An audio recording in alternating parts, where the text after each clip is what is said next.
Hello, good morning. ഇന്ന് രാവിലെ ബ്രേക്ക്ഫാസ്റ്റിന് സാമ്പാറും ഇഡ്ഡലിയാണ് റെഡിയാക്കുന്നത്.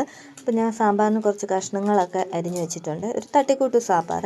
ആദ്യമേ തുമരയൊക്കെ ഇട്ട് എന്നിട്ട് കഷ്ണം എല്ലാത്തിലോട്ട് ഇട്ടിട്ട് കുറച്ച് മുളക് പൊടിയും മല്ലിപ്പൊടിയും മഞ്ഞൾപ്പൊടിയും സാമ്പാർ പൊടിയും പിന്നെ എല്ലാം കൂടെ ചേർത്തിട്ട് ഗ്യാസിലോട്ട് വെച്ചു.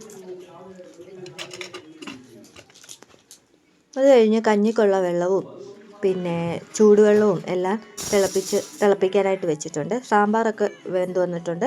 അതങ്ങോട്ട് മാറ്റി വെച്ചിട്ട് അങ്ങോട്ട് ചൂടാകാനായിട്ട് എടുത്ത് വെച്ചിട്ടുണ്ട്. പിന്നെ ഞാൻ മാവ് ഇന്നലെ അരച്ച് വെച്ചതാണ്. പുളിക്കുന്നതിന് മുന്നേ ഞാനെടുത്ത് ഫ്രിഡ്ജിലോട്ട് വെച്ചു. പിന്നെ രാവിലെ ആകുമ്പോഴത്തേനും എടുത്തു കുറച്ച് ഉപ്പും കൂടെ ചേർത്ത് ഇളക്കി കൊടുത്തു. ഈ രാവിലെ വലിയൊരു അബദ്ധം പറ്റി. ഞാനത് പാത്രം ഒന്ന് തുറന്നു നോക്കിയപ്പോഴത്തേനെ വെള്ളത്തിൻ്റെ കലം തമ്മി മാറിപ്പോയി. കാരണം ചൂടുവെള്ളത്തിൽ ഞാൻ ദാഹമുക്തി ഇട്ടാണ് തിളപ്പിക്കുന്നത്.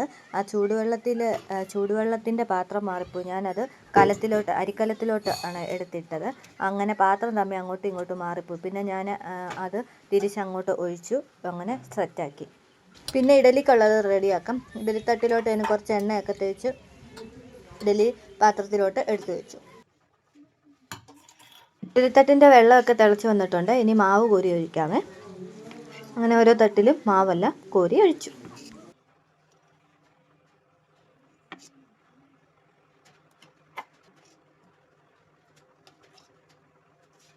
അങ്ങനെ ഇഡലിക്കുള്ള മാവ് അവിടെ ഇരുന്ന് വേകട്ടെ. പിന്നെ അവിടെയെല്ലാം ഒന്ന് തൂത്ത് തുടച്ചിട്ടേ ബാക്കി പരിപാടി നോക്കാം. പിന്നെ ഞങ്ങൾ ഇന്നലെ തെളിർക്കാവ് വൃശ്ചികവാണിഭത്തിന് പോയിട്ടുണ്ടായിരുന്നു. ഇന്നലെ കൊണ്ട് അവസാനിക്കുമായിരുന്നു.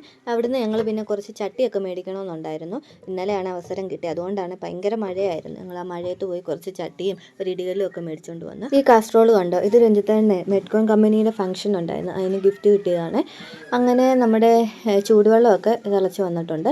പിന്നെ അരിക്കുള്ള വെള്ളവും കൂടെ തിളച്ച് വന്നിട്ടുണ്ട്. അതിന് അരിയും കൂടെ കഴുകി കലത്തിലോട്ട് ഇട്ടേക്കാം. അങ്ങനെ അരിയെല്ലാം കഴുകിയിട്ടു. അപ്പോഴത്തേന് ഇഡലി ഒന്ന് കുത്തി നോക്കി. അപ്പം വെന്ത് വന്നിട്ടുണ്ട്.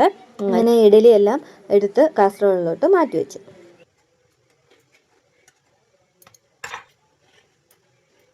ഇഡലിയൊക്കെ നല്ല സോഫ്റ്റ് ആയിട്ടുണ്ട്. ചില സമയങ്ങളിലേ ഇത് ഹാർഡായിട്ടാണ് കിട്ടുന്നത്. എന്തായാലും ഈ പ്രാവശ്യം ഒത്തു വന്നിട്ടുണ്ട്. എന്തായാലും നല്ലപോലെ സോഫ്റ്റ് ആയിട്ടുണ്ട്. പിന്നെ അടുത്ത തട്ടിനും കൂടെ ഉള്ളത് കോരി ഒഴിച്ചു. ഇനി സാമ്പാറിനുള്ള കടുവും കൂടെ വറുത്തേക്കാം. അതിന് കടുവും വറുത്ത് സാമ്പാറും റെഡിയാക്കി. കണ്ണൂന്ന് ഞാൻ സെപ്പറേറ്റ് 4 ഇഡലി കുഞ്ഞിഡലി ഉണ്ടാക്കി വെച്ച് അവൻ്റേത് അങ്ങോട്ട് മാറ്റി വെച്ചു. അങ്ങനെ സാമ്പാറൊക്കെ ഒരു പാത്രത്തിലേക്ക് മാറ്റി ഒഴിച്ചു വെച്ചു. ഇനി അടുക്കളയൊക്കെ ഒന്ന് വൃത്തിയാക്കണ്ടേ, അതിന് പാത്രമെല്ലാം കഴുകി മാറ്റി വെക്കുവാണ്. അങ്ങനെ പാത്രമെല്ലാം കഴുകി എല്ലാം പറക്കി അതാത് സ്ഥാനത്ത് മാറ്റി വെച്ചതിന് ശേഷം അടുക്കളയെല്ലാം ഒന്ന് തുടച്ചും കൂടെ എടുത്ത് സിങ്കും എല്ലാം കഴുകി. ഇനി ലഞ്ചിനുള്ളതും കൂടെ റെഡിയാക്കിയാൽ മതിയല്ലോ. അങ്ങനെ രാവിലത്തെ ബ്രേക്ക്ഫാസ്റ്റിനുള്ള സാമ്പാറും ഇഡലി ഒക്കെ റെഡി ആയിട്ടുണ്ട്. ഇന്നത്തെ വീഡിയോ ഇത്രയേ ഉള്ളൂ. ഈ വീഡിയോ ഇഷ്ടപ്പെട്ടെന്ന് വിചാരിക്കുന്നു. നിങ്ങളുടെ അഭിപ്രായങ്ങളും നിർദ്ദേശങ്ങളും ഒന്ന് കമൻറ്റ് ചെയ്തേക്കണേ. ആദ്യമായിട്ട് കാണുന്നവരൊന്ന് സബ്സ്ക്രൈബും കൂടെ ചെയ്തേക്കണം. അപ്പോൾ അടുത്ത വീഡിയോ കാണാം. ടാറ്റ.